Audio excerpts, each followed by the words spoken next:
તમને એક વાત બતાવું. કોક છોકરાઓ તો આવા છે ને કે માને પ્રેમ જ નથી કરતા ને ગયડા ઘરમાં મૂકી આવે છે. અને કોક છોકરાઓ આવા છે ને કે માં મરી ગયા છે તું તક બી એમના સાથે રહેવા માંગે છે. એના માટે હું તમને એક વાત બતાવું. એની માં છે ને એક એના છોકરાને જન્મ આપે છે. પછી એની માં હોય છે ને એના છોકરાને એની કોડ હોય છે ને ડોક્ટર કાપવા આવે છે.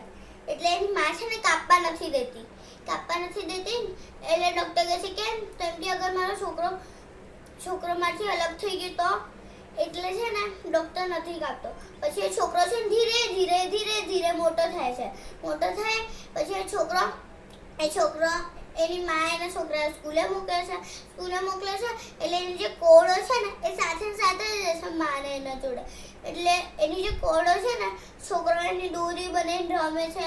એટલે છોકરો છે ને એ છોકરો રડતા એની માં જોડે જાય છે. માને ગુસ્સો આવે છે એટલે સ્કૂલ છોડાઈ દે છે. બધું ઘરે ભણતા લખતા એ બધું શીખાડે છે. પછી એની માં થોડી ગયડી થતી જાય છે અને એનો છોકરો મોટો થતો જાય છે. એની માં જે કામ કરતી હતી ને કપડાં ને એ બધું સીવવાનું કામ કરતી હતી એ બધું છોકરોને શીખાડી દીધું. પછી છોકરો એ બધું શીખી ગયો. છોકરો એ બધું કરતો હતો. પછી માં છે બહુ જ ગયડી થઈ જાય છે અને એના ભગવાનના ઘરે જવાનો ટાઈમ થઈ જાય છે. પછી એ છોકરો બી ગયડો થવા આવે છે. પછી એની માં મરેલી હોય ને એની માને આમ છાતી ઉપર લગાડીને હુઈ હોય છે. પછી ભગવાન આવે છે રાતે. પછી છે ને ભગવાન એક કાતર લઈને આવે છે કોટ કાપવા માટે. પછી છે ને એની ભગવાનને લાગે છે આની માને હવે ઘરે જ લઈ જવી પડશે મારા ઘરે. એમ કરીને ભગવાન છે ને એની માને એના જોડેથી ઉઠાવે છે. પછી કોટ કાપે છે. પછી લઈ જાય છે ફટાફટ. પછી જ્યારે કોટ કપાય છે ને એટલે છોકરાને અચાનક હોશ આવે છે. પછી માં કરીને આખા ઘરમાં શોધે છે.